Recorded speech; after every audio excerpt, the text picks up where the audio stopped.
O'g'illarim hammaga assalomu alaykum. Damlarda olib turdinglarmi? Bugun yaxshi yangiliklar bilan kelyapman va nihoyat Shumtobi degan generatorimizni to'g'irladim. Boshqa tilda yozib chiqdim. Judayam yaxshi tez ishlayapti va hozir buni ishlatishini ko'rsatib beraman. Chunki o'quvchilarga tashlagan edim. Men veb gruppaga tashlagan edim. Endi buni tushunadi deb o'ylagan edim. Buni tushunishmabdi. Ozgina qiyinlik qilibdi shekilli menimcha. Ana shuning uchun qo'lda bitta-bitta etap ko'rsatib beraman. Qanchalik foydaliligini o'zinglar baho berasizlar. Hop, bo'lmasa boshladik bismillah.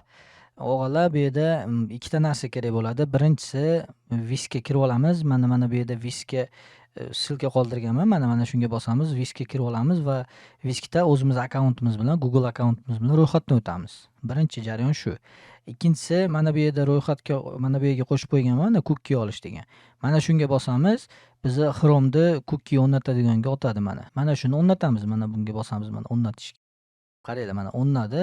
Endi buni qayerdan topamiz? Mana o'ng tomonda, mana bu yerda mana bu значок bor, mana ko'rdinglarmi? Mana shunga bosasizlar-da va hozirgi o'rnatganimizni istaymiz mana. Mana bu. Men bunga bosib qo'yaman, mana bu pipetkaga bosib qo'ysam, mayda paydo bo'ladi, mana tepada ko'rdinglarmi? Mana paydo bo'ldi mana. Endi viskga o'taman, ro'yxatdan o'tgan joyimga viskga o'tib, mana shunga bosaman-da, mana bu tugmani bosaman, copy deganda. Tushuntira oldimmi? Mana bunga bosamiz. Keyin ikonkaga bosamiz, ikkinchi bo'lib o'ngga bosamiz va mana buni bosamiz, ko'chirish deganda. Bo'ldi, shu 3 ta harakatni qilishimiz kerak. O'g'illar, bitta ko'rsatib beraman esinglarda qolish uchun. Mana unga bosamiz birinchi navbatda, keyin o'sha o'rnatganimizni topib turib, mana bunga bosamiz va ko'rsatganimdaqa viskga kiramiz, bunga bosib, mana buni bosamiz, mana ko'chirishdi. Bo'ldi. Bizni cookie'miz tayyor bo'ldi. Endi mana ilovaga kirib, mana bu yerga qo'yamiz, mana cookie'ni qo'yib, mishkani o'ng tomonini bosib start qilamiz yoki Ctrl V qilamiz. Mana cookie'lar qo'yildi, ko'rdinglarmi? Tekshirish va saqlash tugmasini bosamiz. Bo'ldi, bizni bu ro'yxatdan o'tkazadi. Ilova ishlash tartibi qanaqa? Biz bergan rasmlarni juda ham kuchli ushlab qoladi. Nano Banana Pro yoqib qo'yganman o'zi, referenslarni ushlab qolish uchun. Kelinglar, hozir nimani qayerga saqlashimizni tanlaymiz. Mana men bosaman, mana рабочий stolda output degan papkam bor. Mana bu yerda рабочий stol bo'lsa, output degan papka bor. Istalgan papkamga tanlayman. Qayerga saqlashni tanlayapman. Mana rasmni mana tanladim. Endi menga prompt kerak bo'ladi. Qanday nima qilish prompt? Hozir men yoshligimizdagi rasmlarni olib mana bu yerga mana saqlab qo'ydim va bu menga prompt yozib beryapti. Hozir bu yerdagi saqlagan rasmlar muhim emas, promptni sizlarga ko'rsatib beraman.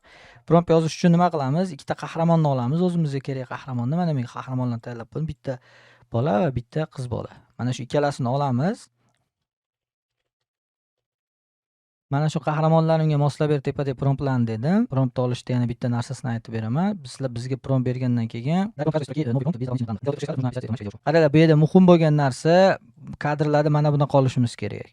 Agar biz GPT dan so'rasak, bilsanglar mana birinchi kadrni beradi-da, keyingisida bunday qilib turib, masalan, seni 2 deb turib keyingi kadrni beradi. Keyin seni 3 deb beradi. Yoki ruscha so'ragan bo'lsanglar, kadr 1, kadr 2 deb beradi. Bu yerdagi muhim bo'lgan narsa, aytishinglar kerak bo'lgan narsa, har bitta promptni alohida yangi qatordan ber, hech qanday qo'shimcha ma'lumotlarsiz. Sahna degan bo'lmashi kerak. Mana bunaqa bo'lishi kerak mana.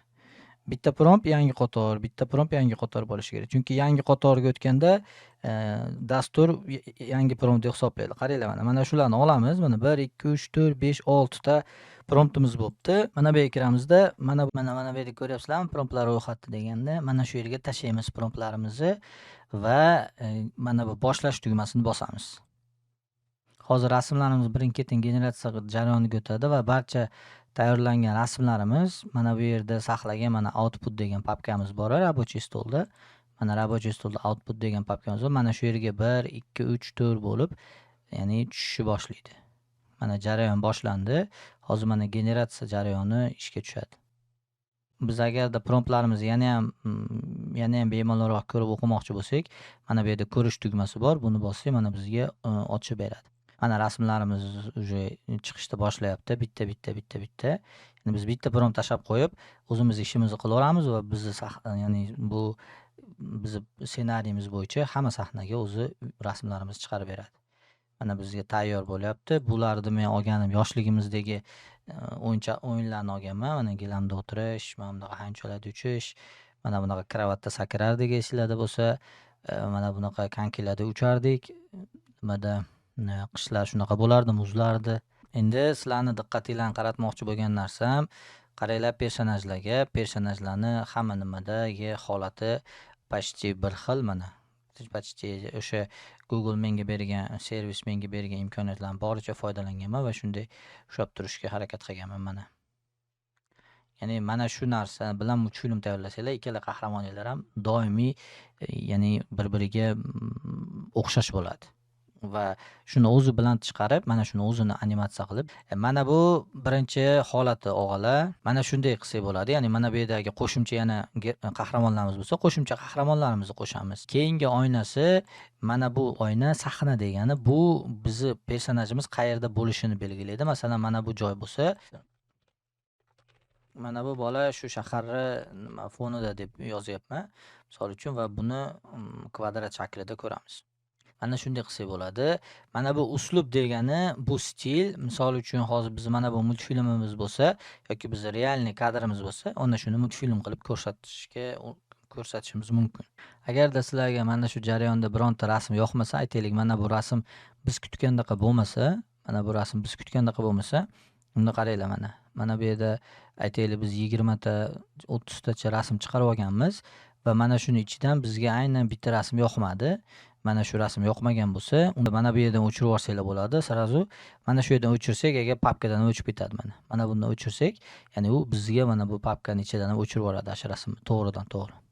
Mana bizga chiqqan rasmimiz, ko'rdinglarmi? Mana shu fonning orqasida mana. Biz biriktirgan fonning orqasida, demak, qahramonimizni istalgan fonga bemalol qo'yib olsak bo'ladi. Va yana sizlarning qulayligingiz uchun mana bu rasmni ustiga bossanglar, mana bunday holatda chiqadi. Xohlasanglar mishkani o'ng tomon, chap tomon qilib o'tkazsanglar bo'ladi. Ya'ni mana bunday qilib kadrni ko'rsanglar bo'ladi. Mana birinchi qalinjolar uchyapti, o'tirishibdi, qalinjolar uchyapti, bunday deb kadrni ko'rib bir-biriga o'xshashligini ko'rsanglar bo'ladi. Yoki mishka bilan, mana yoki klaviatura bilan keyingisiga qilib o'tkazsanglar bo'ladi.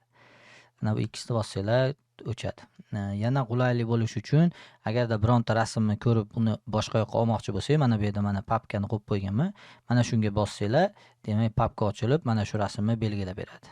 Va mana aytganimdek, kadrlar ketma-ketligi mana 12, 13, 14, 15, 16 mana shunday ketma-ketlikda turibdi. Bu hozir men prosta mana bu sortirovka qilganim, mana agar ismi bilan qilib qo'ysam, mana 12, 13 bo'ladi. Demak, ketma-ketlikda bo'ladi va tayyor bo'ladi. Keyingi jarayonda men buni Viskda animatsiya qilish dasturini qilib beraman. Shu bilan полный avtomatizatsiyaga o'tamiz og'alar. Hozircha rasm. Agarda bizga mana bu rasm yoqmagan bo'lsa va biz mana shu rasmni boshqatdan chiqarmoqchi bo'lsak, demak mana bu knopka bor, mana shuni bosamiz. Aynan shu kadr o'zi boshqatdan chiqishni boshlaydi. Keyingi jarayon, keyingisi mana bu uslubni ko'rsataman. Uslubni ishlatish uchun men o'zimni realniy rasmimni olaman. Mana shuni olaman va mana bu uslubga ana shu bolalarni, qani mana bu qizni olamanda. Mana shu bola quyonni oldida deb yozdim misol uchun va mana bu yerda gorizontalni tanlayman. Endi qaranglar, mana bu yerda rasmni bitta chiqarganda nechta rasm chiqarish tanlasanglar bo'ladi. Bittada 4 ta rasm chiqarsak bo'ladi. Kelinglar, mana 4 ta rasm chiqaramiz va ko'ramiz qanday chiqishini. Mana bu yerga bosaman, bitta shu prompt bilan 4 xil holatda chiqadi. Mana biz boshqatdan chiqargan rasmimizni ham ko'rishinglar mumkin. Mana.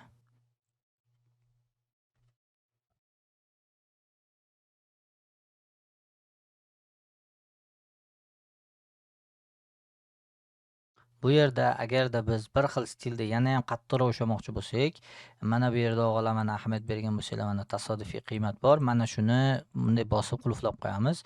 Mana shu qiymat agar o'zgarmaydigan bo'lsa, ya'ni 74, 39, 30 degan bitta stil bo'lsa, mana shu stilni ushlash kerak bo'lsa, ana shu stilni mana qulf qo'yib qo'yamiz. Hamma rasm mana shu seed deyiladi. Mana shu seed bilan agarda chiqarilsa, demak, yana ham kuchliroq rasmimiz bir-biriga o'xshash bo'ladi.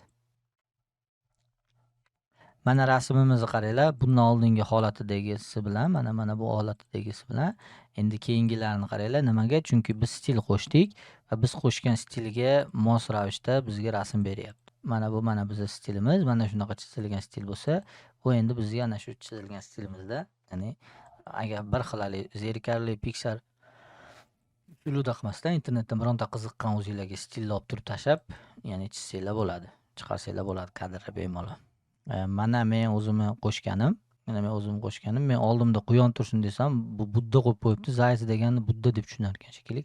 Mana meni rasmim va meni demak multfilm holatim. Xo'p, o'g'alar, mana shu yerda ilova bo'yicha hozircha shu tushunarli bo'ldi deb o'ylayman. Agar savollar bo'lsa, yana beraverasizlar. Bizning ilovamiz, ya'ni bir pasda shuncha rasm chiqdi, kadriga endi men multfilmga tayyor bo'ladi. Agarda buni Viskda o'zida qilganimizda biz bu yerda o'zida kirib to'g'rilab har bittasini bosib, boshqatdan generatsiya qilib, har bittasini ko'chirib chiqishimizga to'g'ri kelardi. Bu jarayonni har bitta prompt bilan qilishga, bitta prompt qo'yib, yozib, demak, juda ko'p vaqt sarflagan bo'lardik. Mana bu yerda bitta prompt berib, o'zi chiqarib olamiz.